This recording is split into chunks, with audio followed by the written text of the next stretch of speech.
mystery, the moon,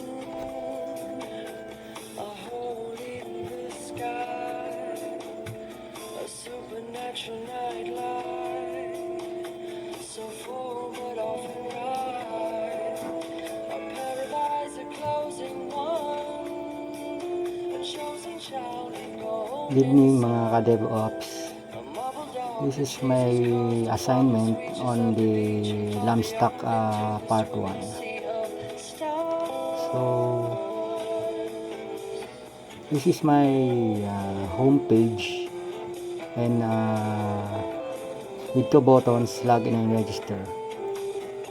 When you're trying to access the page itself, like you click this one, it says you need to log in or sign up before accessing this page.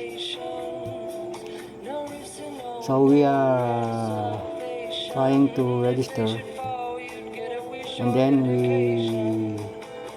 redirected here in the register form. So mag-register tayo. Let's say LAMP, and then the username is LAMP123. Enter the email lamp@example.com, and then password, then confirm password, and then click on register. Says here registration successful. And when you click it, you directed to the user's login page. So we're gonna use the created registration lately, like example.com, lamp123, and then the password. Login. Login successful, and we directed to our main index page. This is the username, and this is the content of the website. So, yan lang po ang ating content. Hindi ko pa napupuno, hindi ko pa siya nadadagdagan. And then, pag i-click po natin itong button, magla-log out po tayo, redirected po siya sa back to the home page. And then, yung pong ni-registered natin na account ay nandito po siya sa ating database, which is this one. Ito na po siya. And then proceed naman po tayo sa ating admin panel. So ito po ang ating aking admin panel.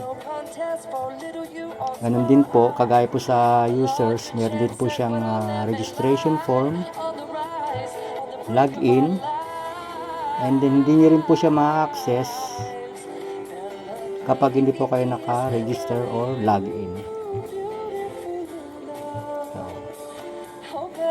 Mag-registered po tayo. Gamitin po natin yung last na account, LAMP. Enter yung username, LAMP123, email, and then password.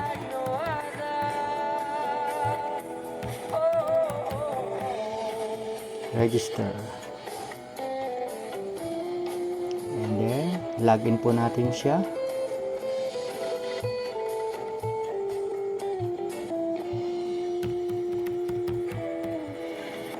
Login. Ito po, ni-redirect po tayo sa ating admin panel. Ayan po yung ating username, yung welcome po niya. At ito po ang table ng mga may account, ng mga users account po na naka-registered sa ating dito sa ating database, DB admin. Ayan po yung last na create natin at nilagin natin. And then, ma-access din po ninyo dito ang mga users. Dito po. Ito po ang ating mga users. Ayan po yung dating ginawang account kanina. Lang po. At pag inilag out po natin siya, mare-redirect po tayo sa ating administrator login page.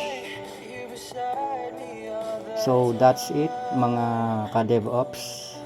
And I am trying to improve this system. Madadagdagan ko pa po ito ng mga features, additional buttons here, and something like that. So, thanks po mga ka-DevOps.